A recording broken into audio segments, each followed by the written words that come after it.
Oi, bom dia, muito bom dia. Estamos começando o Inspire-se desta terça-feira. Imagens ao vivo, direto aqui de Porto Alegre, capital gaúcha, nesta manhã nublada de junho, iniciando junho já com a temperatura nublada. Ontem também o dia ficou todo nublado, hoje faz 16 graus. Estamos aí uma oscilação de temperaturas durante essas últimas semanas. Muito bom dia para você que está aqui acompanhando. Já iniciamos o Inspire-se com muitas informações para você. Hoje nós vamos falar sobre férias. As férias de julho já estão chegando. Como que a gente pode se planejar para que ocorra tudo certo, né? Qual que é o melhor período para se pensar nessas férias e o que ainda pode ser agilizado agora para já as próximas férias de julho. Também hoje temos o TJ Mulher com a desembargadora Jane Vidal e ainda vamos falar sobre burnout. O burnout que aí é um problema dos tempos atuais. Vamos saber como podemos trabalhar com prevenção e também os cuidados em relação ao burnout. Então, você já sabe, nos acompanha pelas nossas redes sociais. Quero te convidar, inclusive, se você ainda não foi na página da Masper TV, maspertv.com.br, vai até lá, nos acompanhe por lá em tempo real, assista tudo que se passa na Masper por ali e também no nosso YouTube, se inscreve, você nos acompanha de qualquer lugar desse mundo, nas nossas redes sociais, Instagram, Facebook, também você pode nos acompanhar. E hoje, então, vamos iniciar falando sobre as férias.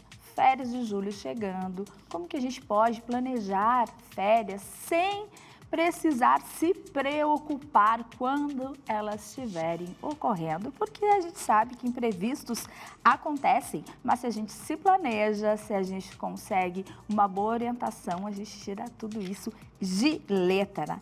Então vamos falar agora com os nossos convidados. Tenho o prazer de receber aqui o Davi Balinha, que é proprietário da Trip da Gurizada, e a Rita Vasconcelos, que é conselheira da Associação Brasileira de Agências de Viagens do Rio Grande do Sul.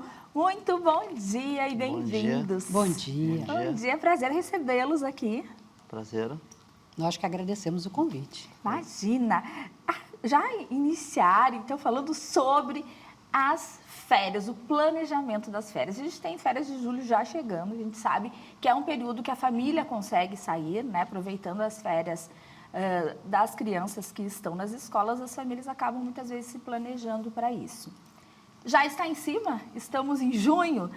É muito em cima para planejar uma viagem? Não, de forma alguma. Muitas pessoas acabam se planejando bem em cima mesmo. Claro que tem pessoas que se programam ao longo do ano, mas não está muito em cima. Ainda tem tempo para quem quiser viajar. Ó, dá tempo ainda, né? O ideal sempre é fazer com mais antecedência para ter melhores valores, né? Ter aquele voo mais adequado. Então, o melhor é sempre a antecedência. Claro. Mas ninguém fica de fora de viajar em julho ainda. Ó, então, quem deixou para a última hora, a gente sabe que o brasileiro, às vezes, acaba deixando as coisas um pouquinho para a última hora, pode ainda, mas a gente já pode começar, então, a pensar no planejamento das próximas férias ainda, Verdade. né? Também, verdade. Então, planejamento é sempre a melhor saída, Davi. Planejamento é sempre a melhor saída. Mas no nosso caso, com o turismo que nós trabalhamos, não tem essa mesma diferença assim, de reservar em cima da hora ou antecipado. Claro que antecipado é sempre melhor, garante lugares melhores, às vezes preços melhores, mas a gente consegue trabalhar também com reservas bem próximo da viagem mesmo. Uhum. Qual que é o destino mais procurado? Existem destinos mais procurados em julho e outros que têm características de serem mais procurados nas outras épocas do ano ou não? Olha, é bem relativo, porque assim, nós temos o inverno gaúcho, né? Basicamente o inverno no Rio Grande do Sul todo. E no parte do norte, nordeste, lá não é frio. Então, tem pessoas que fogem do nosso frio para o verão. Aí eles vão procurar até mesmo o verão europeu, vão procurar Caribe, vão procurar esses destinos. A Croácia é belíssima nessa época do ano, então acabam buscando esses destinos. Mas tem aquele que, mesmo estando aqui no frio, continua querendo curtir o frio. Então, o que ele vai fazer? Ele vai buscar as estações de esqui. Nós temos estações de esqui próximas aqui, né? Na Argentina, no Chile. Então, é muito relativo a essa ideia de procura. E sempre tem aqueles destinos que estão na moda, né? Ou porque algum influencer falou bastante, ou uma novela que está em cartaz. Hoje, qual seria o destino da moda? Olha, o pessoal tem buscado muito a Europa. Nós, apesar de termos bastante tempo da pandemia, com a recessão de viagem, parece que o pessoal voltou com aquela garra, aquela vontade de realmente viajar. E a Europa ainda é um destino muito procurado. A Europa nunca sai de moda. É verdade. E sempre assim, ó, buscando destinos diferenciais, como a gente falou, né? Da questão da Croácia. E outra coisa, nós temos este ano a Copa do Mundo. Então, a região da América do Norte está um pouco comprometida em função da Copa do Mundo. Então, as pessoas que não estão voltadas para esse turismo, ela acaba evitando estes destinos no momento. Até porque dá uma encarecida aí nos valores também. Também. E no nosso caso, o pessoal a gente costuma levar para o frio. A gente sai do frio aqui do Rio Grande do Sul para mais frio ainda, que seria Bariloche, Chile, para onde tem estação de esquis, que são locais mais próximos aqui do Rio Grande do Sul. Então, bastante gente procura Mendoza, Chile, Santiago, esses destinos que tenha neve, né? Bariloche, como que está o acesso, né? Eu te pergunto se, por ser aqui do lado, mas se hoje o acesso está mais fácil de chegar até o Chile ou tu ir para Bariloche, porque eu acredito que vai até Buenos Aires, depois tem outro Vai destino. até Buenos Aires e depois deslocamento de Buenos Aires até Bariloche, no nosso caso que é rodoviário. Mas, em termos de distância, é quase equivalente. Quase equivalente. No roteiro de Santiago, nós vamos até Mendoza, dormimos em Mendoza, depois saímos de Mendoza até o Santiago. Acredito que seja um pouquinho mais próximo, mas é pouca diferença. A gente falou muito na Europa e destinos novos também, né? A Croácia.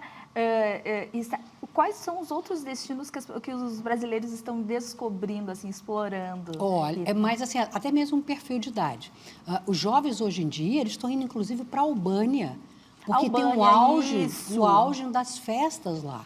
Por incrível que pareça, os jovens vão à procura dessas festas que acontecem no verão. E a Albânia tem locais para essas festas. Então, assim, ó, cada vez a gente vai... Eu digo, o turismo é uma caixinha, né? E de surpresa. Cada vez a gente vai descobrindo destinos novos, atrações diferentes para cada público. E a Albânia continua com valores e pelo câmbio, muito acessíveis, assim, atrativos? São acessíveis, sim, em termos de hotelaria, em termos de gastronomia. Então, é um destino até bem razoável para o ano. E o câmbio está favorável no momento também. E uma coisa importante, que há muitos anos atrás o turismo era muito contemplativo. E hoje em dia as pessoas buscam experiência. Então, eles querem fazer um tour gastronômico na Itália, com aulas de culinária. Então, eles não querem só mais visitar os principais momentos históricos, os principais museus. Querem fazer parte, fazer parte. O pessoal vai ao Rio de Janeiro, né? O Rio de Janeiro continua sendo um grande destino. Sou suspeita porque eu sou carioca, mas continua sendo um grande destino.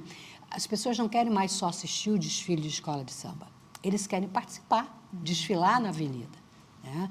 Sem deixar de falar que nós temos aqui em Uruguaiana o desfile fora de época, que é fantástico, que movimenta toda a cidade, toda a economia da cidade também. Então, assim, o turismo hoje em dia é muito mais do que viajar. E as agências têm que se adaptar a isso, então. Sim. Já pensando nesse tipo de experiências a gente para pensa o no turismo. médico, o médico está sempre estudando.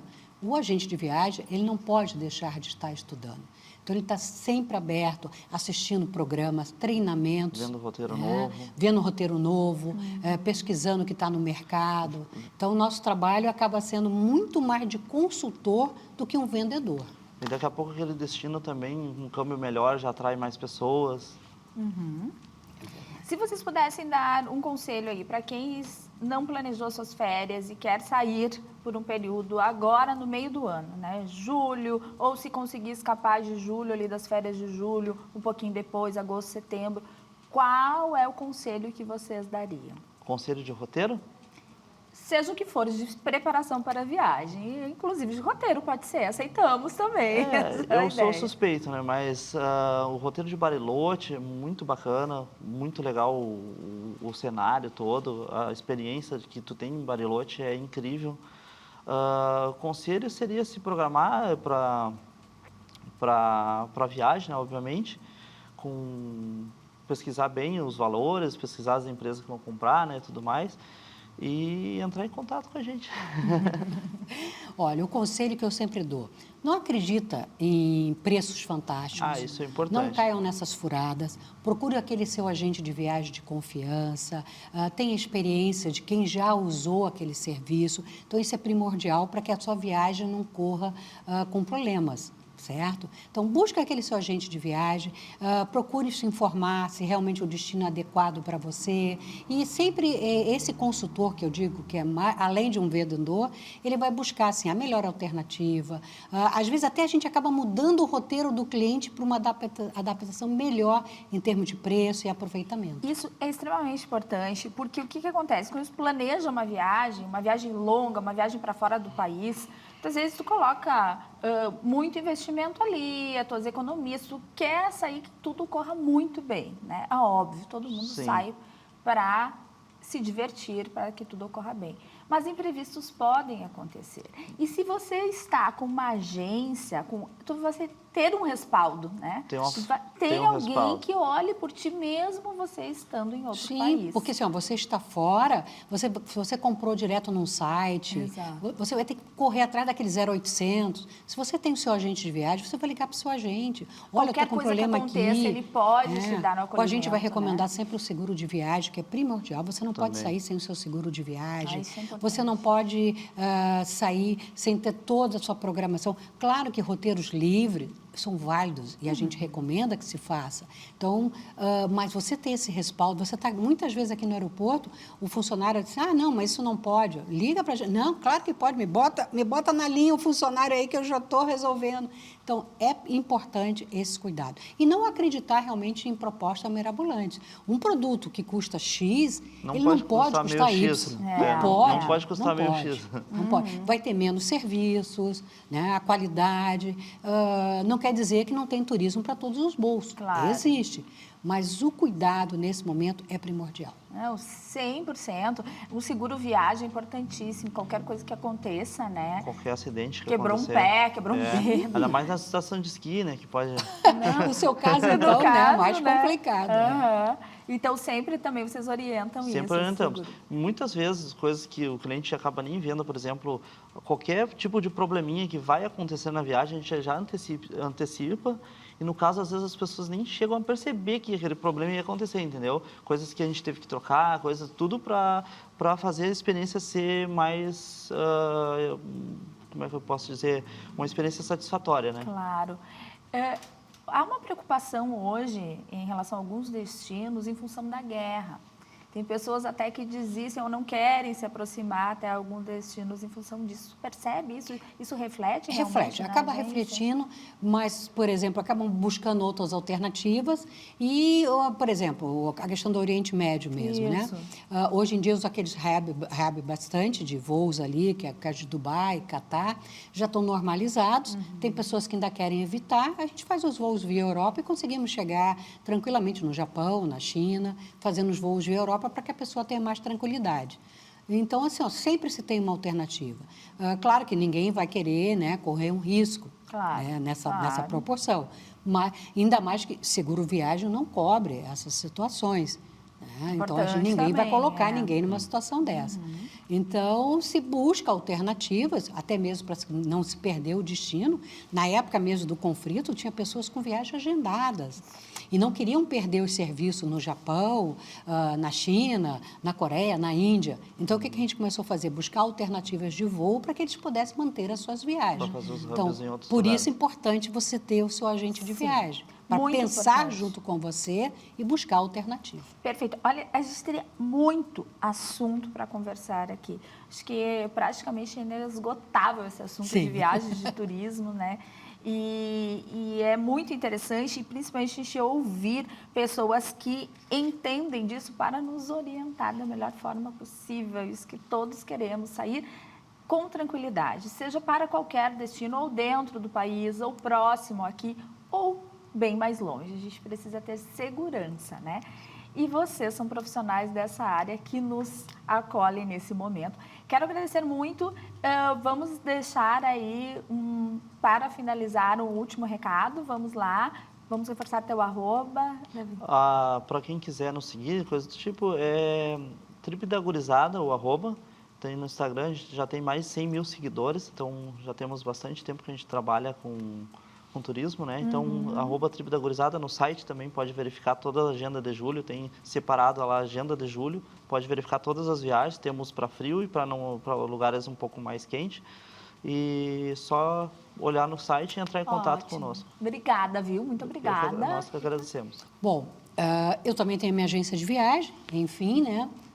Por isso nós fazemos parte da BAV, mas se vocês quiserem buscar uma agência, pode buscar entre as nossas associadas no site da BAV, tá? Na bavrs.com.br aqui no Rio Grande do Sul. Tá? Então, ali ele vai encontrar as agências de viagem credenciadas, tanto em Porto Alegre quanto em todo o estado do Rio Grande do Sul, para que ele tenha um atendimento qualificado. Perfeito. Façam isso para saírem com segurança para as suas viagens. Muito obrigada, prazer recebê-los. Nós agradecemos o convite e pode contar conosco sempre. Sem dúvida, da mesma forma, tá? Nós vamos agora para o intervalo. Na volta tem Ana Hoffman ao vivo. Também vamos ter TJ Mulher hoje, ainda aqui no Inspire-se. E ainda vamos falar sobre burnout. Então, fique aí que o intervalo é rapidinho.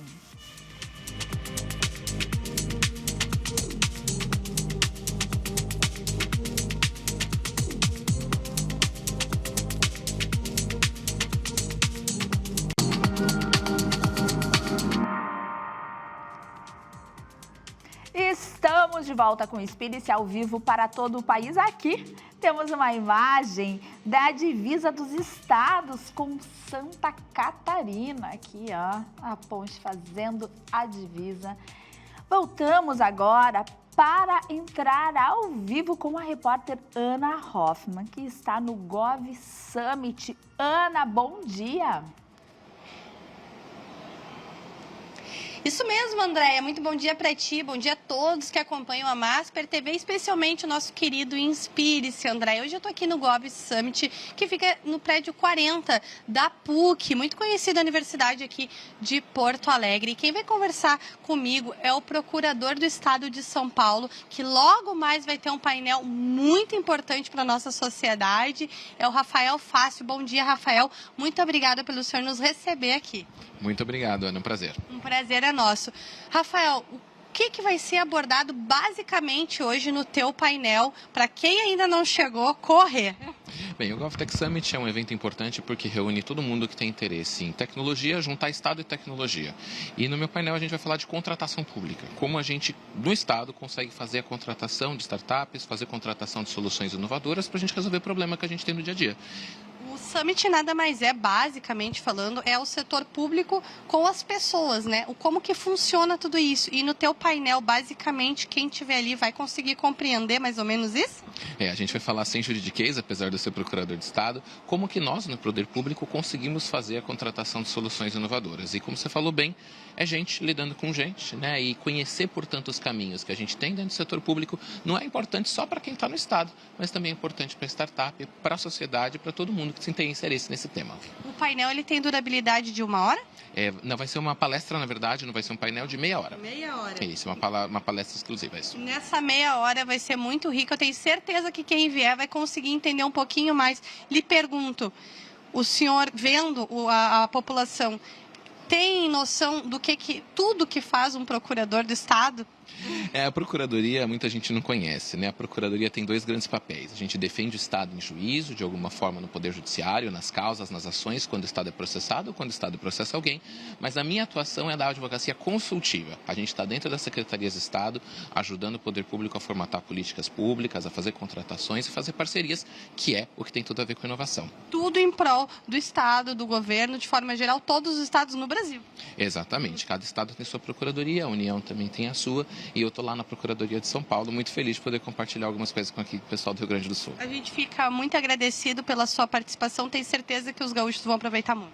Muitíssimo obrigado, vai ser um prazer. Vai ser um prazer, vai ser nosso. Andréia, o Gov Summit está cheio de painéis, muita informação, inclusive começou hoje a abertura e vai até amanhã, no final do dia. Então, quem ainda não veio, pode se inscrever, é um evento totalmente gratuito, pode chegar no Gov Summit, que as portas estão abertas, a movimentação tá grande, então só se inscrever. A gente está aqui acompanhando tudo e a gente vai voltar com mais informações no RS em Pauta com Cláudia Andrade.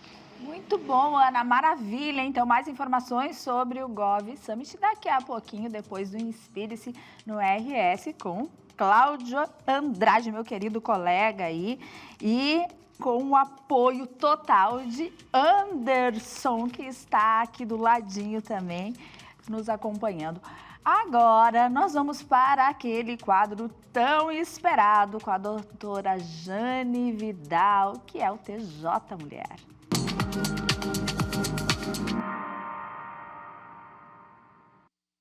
Doutora Jane, muito bom dia. Bom dia, Andréia, querida. Bom dia a todos os nossos telespectadores e telespectadoras.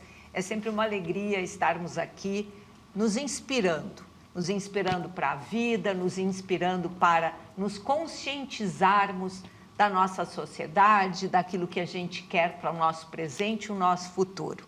E para isso, hoje, Andréia, nós estamos com uma convidada especialíssima, que é a queridíssima, a mestre das mestres, a desembargadora Rosana Broglio Garbim.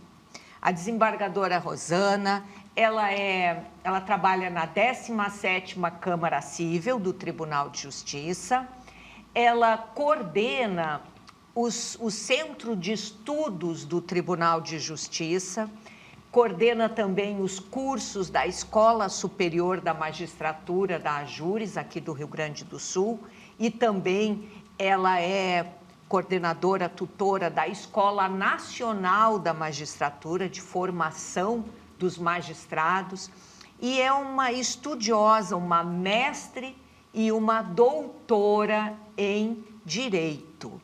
E trabalha nessas questões da bioética, do direito, da vida, da dignidade humana, dos direitos de todos nós.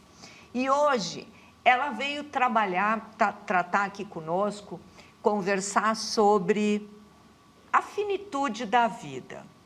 Então, antes de passar a palavra para ela, é importante que a gente diga que antigamente nós tínhamos um tempo de vida curto, né?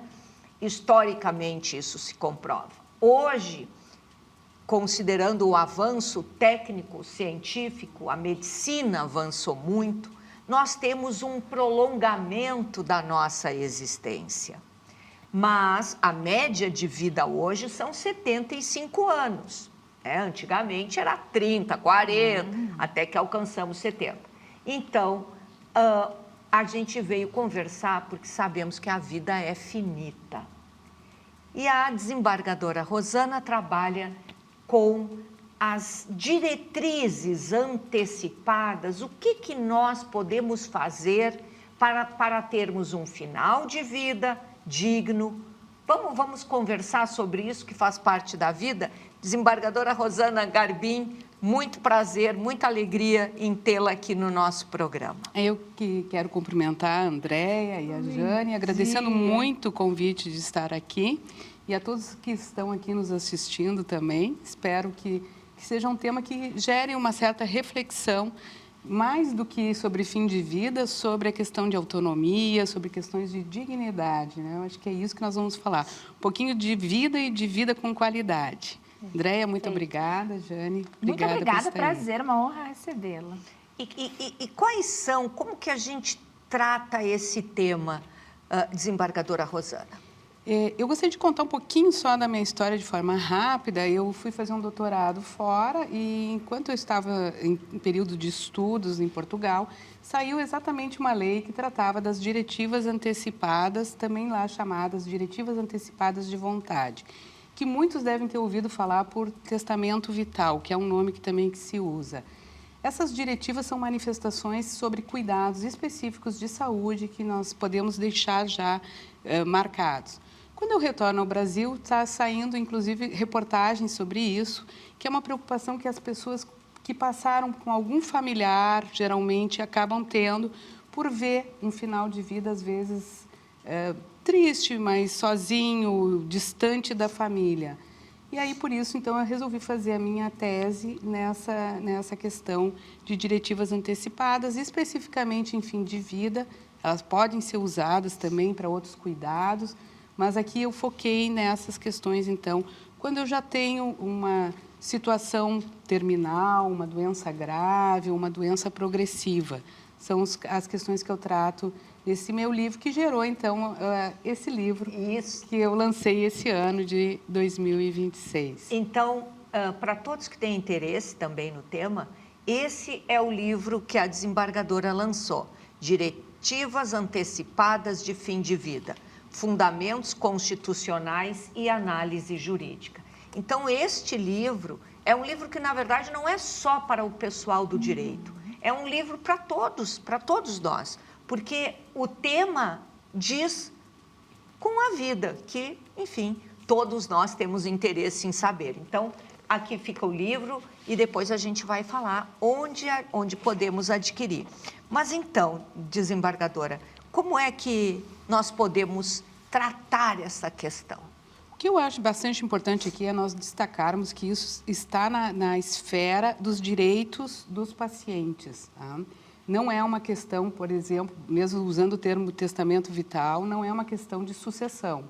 Tá? É um documento que teria para valer ainda enquanto a gente estivesse com vida.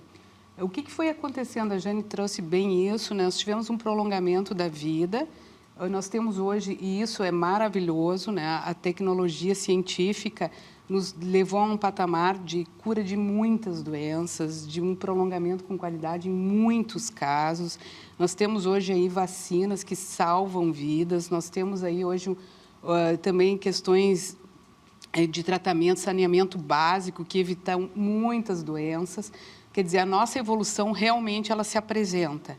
Só que também vem um lado um pouco paradoxal e perverso disso, que às vezes esse prolongamento, ele é um prolongamento, vamos dizer assim, sem nenhuma qualidade, as pessoas acabam ficando sem contato com os parentes, em UTIs, ligado a máquinas, e isso pode levar um tempo muito grande. É aqui que entra o que a gente chama de tratamentos fúteis. É utilizado o termo aqui de distanásia, que é um prolongamento muito indevido da vida, além do tempo necessário. Então, eu acho que é importante a gente reconhecer que, às vezes, tem um limite essa vida, que a finitude está aí, né? Nós fomos muito eficientes em várias coisas, mas não somos eficientes em evitar a morte. Isso não é, ela é do ciclo da vida, a vida tem... Nós nascemos, crescemos, mas haverá um momento da sua finitude. Então, e como prolongar? Porque é isso, hoje nós prolongamos a vida, a expectativa de vida aumentou. Mas como prolongar a vida, mas manter a qualidade dessa vida? Eu acho que é esse reconhecimento de que, em alguns casos, não há mais a cura, não há a possibilidade de uma vida saudável e reconhecer isso. Hoje entram muitos cuidados paliativos, é um campo na área médica que tem ganhado muita relevância, que é dentro desse reconhecimento de que tem coisas a serem feitas, né? Nunca abandonar o paciente, jamais, mas tratar a dor, tratar os sintomas, e nem por isso será possível uma cura. Ao reconhecer isso, se pode caminhar, então, para um fim de vida digno, que você ainda tenha aproveite esses últimos minutos, né? Esses últimos tempos de vida com mais qualidade. Nisso entraria as diretivas como uma manifestação, enquanto você estivesse capaz de fazê-las, dizendo que você aceita ou não. Aí você vai me perguntar, bom, pode ter alguém que queira que todos os tratamentos que estejam à disposição sejam aplicados. Serve a diretiva? Serve. Serve para dizer exatamente isso. Como ainda é o nosso dia a dia, de preservar a vida a todo custo, mesmo que sem a qualidade, em regra, as diretivas vão vir para limitar ou suspender algum tratamento, né? Então, são questões realmente difíceis, são questões a serem encaradas que são duras. Tem um momento para fazer essas diretivas? Não tem. Dá para ser feita hoje, né? E como pode ser feita quando você tem um diagnóstico, né? Quando você tem um diagnóstico de uma doença, ela está mais próxima de uma realidade. Hoje eu faria uma projeção muito maior do que pode ou não acontecer. Outra pergunta que me faz, vai servir sempre? Não é sempre que vai ter a sua eficácia. Entra aqui uma questão um pouco jurídica, né? Nós que trabalhamos com testamentos, por exemplo, a gente sabe que às vezes ele pode caducar, né? Ou seja, ele perde a força dele. Por quê? Eu deixo um bem e depois que eu morri, esse bem já tinha sido vendido. Então, quer dizer, tudo que eu falei não tinha força. Com as diretivas, de certa forma, pode acontecer isso. Hoje eu projeto alguma coisa que não aconteça depois. Não aconteça. E como fica a questão dos conflitos familiares? Porque pode ter, não? Como é que... Exatamente. Esse documento, eu acho que é importante até isso, para encaminhamento dos conflitos familiares. Hoje, o que nós temos, né? Na ausência de uma diretiva, que foi, aliás, elas surgem em casos extremos, em casos que a gente chama de difíceis, que chegaram ao judiciário e que havia uma disputa ou familiar ou da entidade hospitalar, da instituição hospitalar com a família, que estavam em divergência. E aí as decisões judiciais disseram, mas isso é tão pessoal que só a pessoa poderia falar. E essa pessoa já não podia mais se manifestar. Aí que surge a ideia de um documento que deixe isso registrado. Ele deve se sobrepor, essa minha tese é o que eu aqui estou sustentando, diante da autonomia de uma pessoa, se eu deixei previamente marcado, deve se sobrepor às vontades, tanto das familiares quanto dos médicos. Só que uma coisa que é importante dizer é que hoje a relação médico-paciente ela tem que andar junto, né? Não pode uma decisão se sobrepor se ela não é tecnicamente viável. São decisões que têm que ser racionais. Também não pode, daí, a decisão médica se sobrepor a crenças, valores desse paciente. Então, ela teria que andar junto, né? E a diretiva vai servir justamente para dar essa diretriz, né? Esse encaminhamento do que são os valores desse paciente a serem considerados nesse momento de fim de vida, bem importante, em que a pessoa não possa se manifestar. Ele pode ser revogado a qualquer tempo e sempre que a pessoa puder se manifestar, prevalecerá isso. Prevalecerá isso. A manifestação atual. Isso. E Portugal, então, é uma referência nessa temática? Na verdade, Espanha é muito uma referência, mas Portugal é a única que tem uma legislação específica sobre diretriz do ano de 2012, um registro nacional de 2014.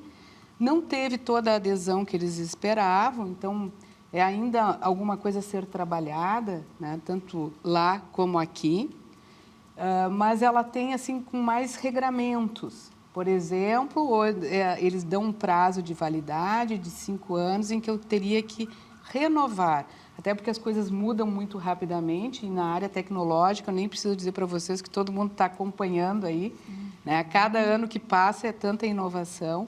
Então, teria que ser renovado para eles lá. Eu acho um prazo exíguo para uma questão tão difícil, mas, enfim, é uma ideia também a ser estudada. E eu gostaria só de destacar que no Brasil, né, nós não tínhamos uma legislação, mas nós tínhamos fundamentos constitucionais para acolher as diretivas. E agora nós temos a lei, o Estatuto do Paciente, que foi publicado em abril, dia 6 de abril, e que diz que as diretivas devem ser observadas. Devem ser observadas. E a pessoa que tem interesse, assim, porque as diretivas, hoje nós sabemos pela própria lei brasileira, podemos fazer o auto, digamos assim... Autocuratela. A autocuratela, que é quando a gente diz, olha, se acontecer alguma coisa, alguma doença, alguma incapacidade, eu quero ser cuidada por aquela pessoa, a gente pode se administrar. Mas, como isso é possível, para as diretrizes, onde a gente adquire o livro, como é que a gente pode fazer, como é que a pessoa pode fazer a sua diretriz? Estamos aqui já encerrando o nosso programa. Ótima pergunta. As diretivas podem ser, não há nenhuma regra específica que exija alguma forma maior, pode ser feito por um documento particular. Claro que, por exemplo, uma escritura pública, ela daria mais segurança quanto à autenticidade, foi a pessoa que fez aquela diretiva. E a sua mensagem para finalizar aqui para o pessoal que tem esse interesse em saber mais? Onde adquirir o livro? Esse livro, ele está, a aquisição é pela editora Dialogar, eles têm a venda lá e também está na Amazon. É só online que o livro foi uma edição não muito grande. No final desse livro tem um site também que eu criei, ali tem os modelos dessas diretivas e algumas informações que as pessoas podem começar por ali, quem sabe, né, para olhar o que se trata o livro e depois adquirir. É www.diretivasantecipadas.com. Muito obrigada, desembargadora. Muito obrigada, doutora Jane. Prazer. Que assunto importante, né? Que assunto importante. Vejam todos. Então, a mensagem é essa. A morte faz parte da vida, né, desembargadora? Rosane? Uma das nossas etapas, né? Uma das nossas etapas. Vamos tratá-la com dignidade, respeito e é um fato. Temos que tratá-lo da melhor forma possível. Nada melhor do que diretivas antecipadas. É verdade. Muito obrigada. Assunto necessário. Sempre a doutora Jane trazendo assuntos importantíssimos aqui para a reflexão. Agora nós vamos para o intervalo. Na volta vamos falar sobre burnout. É rapidinho.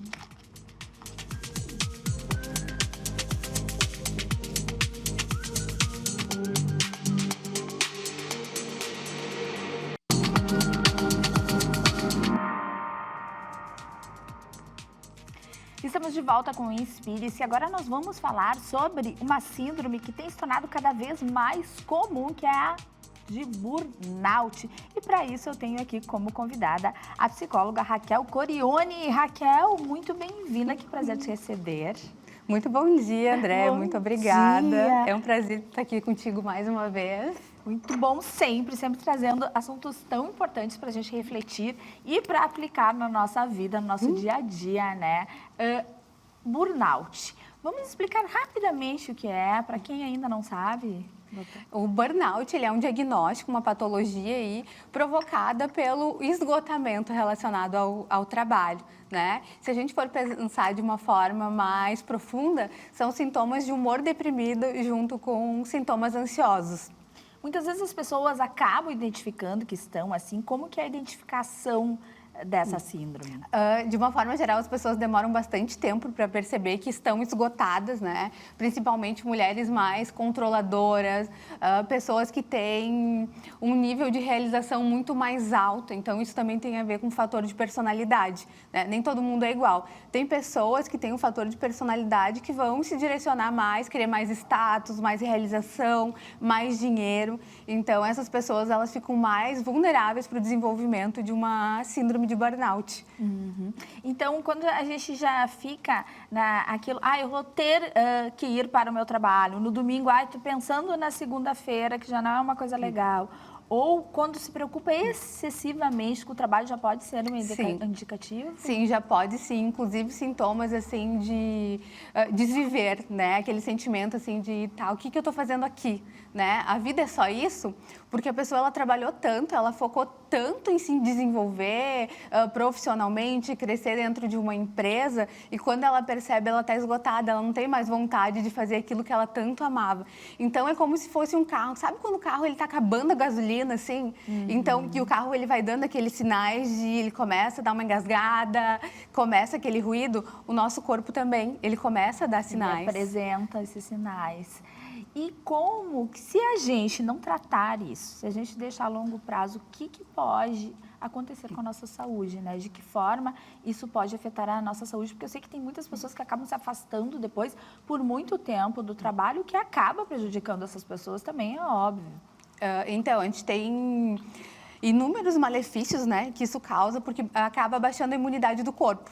E se baixa a imunidade do corpo, a gente fica exposta, né, a muitas outras doenças. Mas eu gostaria de falar de um risco que eu acho que é mais profundo e que vai gerar mais risco na vida das pessoas, que é término de casamentos, né, pensando na mulher. Eu gosto muito de pensar sobre o papel da mulher, né, no ambiente de trabalho. Então, essa mulher que ela trabalha demais, ela não consegue dar assistência, né, para um filho, fazer comida. E os estudos dizem também que aquela família que consegue fazer as refeições juntas, né, essa criança ela vai crescer com mais saúde mental, ela vai ter vínculos mais seguros. Então, aquela mulher que ela está super direcionada para o trabalho, ela não vai conseguir fazer isso, né? Porque ela está focada naquilo ali. Então, a gente estava conversando ali no intervalo com as doutoras sobre a mulher, o quanto a mulher tem crescido no mercado de trabalho e tem deixado para ter filho depois muito mais velho. E aí acabam congelando os óvulos, só que não é uma certeza de que vai dar certo, né? E a gente tem o quê? Mulheres frustradas porque focaram demasiadamente no trabalho. Então, eu acho que o burnout, Andréia, ele é muito mais profundo do que os sintomas, sabe? É as perdas que ele vai causando na vida da pessoa. E muitas vezes, quando a pessoa ela se dá conta, muitas vezes é tarde demais, já perdeu a família, já teve essa desconexão. Porque ninguém entende uma pessoa deprimida, uma pessoa ansiosa por muito tempo. Ninguém aguenta muito tempo aquela pessoa deprimida que, ai, não aguenta mais. O cansaço é um sintoma. É um cansaço que leva para casa, né? A extensão do que tu passa no trabalho acaba levando para casa, daí, nesse sentido. Sim, e aí muitas pessoas acabam também entrando num vício de outras coisas. Bebida, por exemplo, né? Para se acolher, se acalentar, para fugir do que está sentindo, porque não sabe lidar. Muitas vezes as pessoas não chegam a diagnosticar que estão doentes. Eu estou cansada, porque o cansaço e a irritabilidade é um sintoma muito frequente aí em pessoas com burnout. E daí a gente pode achar, é normal, tá cansado porque tá trabalhando muito, só que não é normal. Sabe o que não é normal, André? As pessoas quererem se isolar, não ter contato físico. Então, eu acho que isso é um bom termômetro, tá? Tu começou a ter sentimentos de, eu não quero ir naquele aniversário, eu não quero ir naquela festa, não, eu prefiro ficar assistindo série, me tampar, ficar no escurinho. Então, tu não querer socializar é um sintoma aí já do burnout, de que essa gasolina aí, ela tá acabando. E o que a gente pode fazer, então, quando a gente já começa a perceber que a gente está passando por isso, ou que o outro está, o nosso familiar, nosso amigo, enfim, está passando por isso, o que se deve fazer, o que se pode ser feito? Eu acho que a primeira coisa é o diálogo, né? E muitas vezes essas pessoas não aceitam ajuda, mas envia o assunto, né, para essa pessoa. Tá, vem cá, tu acha que isso é uma vida que vale a pena ser vivida? Tu acha que isso é saudável, tu não querer socializar? Será que a vida é só isso? Né? Então, eu acho que a gente pode sinalizar, primeira coisa, né? Por mais que a gente queira salvar as pessoas, na maior parte das vezes é a gente com a gente mesmo. Então, a gente pode dialogar, é a primeira coisa. E quando a gente percebe na gente isso, já ultrapassou a fronteira do que é saudável para mim, já estou no esgotamento máximo, o que eu faço? A primeira coisa que eu recomendo é tu buscar ajuda. Tu buscar a psicoterapia, né? Eu acho que essa é uma das principais vias. Tem pessoas que a gente precisa iniciar já com psicoterapia e tratamento medicamentoso, porque já está no extremo. Mas a primeira coisa é buscar ajuda, ter uma vida com qualidade de vida, né? Tu ter tempo para se colocar na agenda, né? Sei lá, e ter tempo de tu ir lá fazer a tua unha, de tu caminhar na rua, né? Tem pessoas que não gostam de fazer atividade física, então vai caminhar se tu não quer ir para academia. Então, eu acho que isso é importante, viver uma vida de verdade, sabe? Não uma vida performática. Saber a hora de parar, né, Raquel? Isso é importante. Os limites, né? sim. Os limites. E a pessoa que chega nesse esgotamento, ela não respeitou os seus limites, Andréia. E muitas vezes é por uma busca de aprovação materna, paterna, porque a sociedade, ela valida muito a performance performance, né? É. Tu ir em busca de dinheiro. Cada vez mais. Sim, né? é muito difícil as pessoas que validam uma mãe que está em casa fazendo comidinha para os seus filhos, né? E isso é muito valioso. E eu acredito que a gente vai passar por uma transição, sabe, na nossa sociedade em relação a isso, do que realmente importa. Dos valores que realmente importam, né? Porque é justamente isso, às vezes as pessoas se doam uma vida toda por um trabalho, chega lá no fim da carreira ainda ou deixam o trabalho ou são demitidas daquele trabalho. Então, é saber dosar, né? Sim, muito, muito, muito dosar. E eu sou uma pessoa que eu já passei pela síndrome de burnout, né? E é algo que a gente não fala em cura nos transtornos, né? Quando fala em saúde mental. Então, é algo que tu precisa ficar sempre te policiando, né? Alerta para isso. Sim, por quê? Porque a gente quer ir pelo mesmo caminho que a gente já conhece, de produtividade, né? Então, tá, mas quando o burnout, ele tá à função de alguma coisa, né? O que está por trás disso? Será que é uma falta paterna que tu teve? Será que tu foi uma mulher ou um homem que precisou se virar muito sozinho? Então, tu busca essa corrida, muitas vezes, sem ter noção do que está por trás, né, de tudo isso. Pode-se ter essa síndrome sem necessariamente estar trabalhando muito, mas o ambiente de trabalho te gerar isso? Pode sim, mas aí a gente vai pensar em um transtorno de humor deprimido ou um transtorno de ansiedade de uma forma mais isolada, sabe? Não necessariamente o burnout, porque o burnout, ele tem esse sinal, esse esgotamento relacionado ao trabalho. Mas sim, um assédio, a pessoa ela pode sim estar entrando em um quadro assim, adoecedor. Raquel, muito obrigada. Nosso tempo é curto, mas nesse pouco tempo já entendemos e, claro, já sabemos que precisamos buscar ajuda quando necessário. Ai, né? que bom. Sempre bom te receber. Obrigada. Ai, obrigada, é um Mais prazer. Uma vez, prazer. E ficamos por aqui hoje. Amanhã te espero, 10h30 da manhã, ao vivo, com mais um Inspire-se. Beijo, até lá.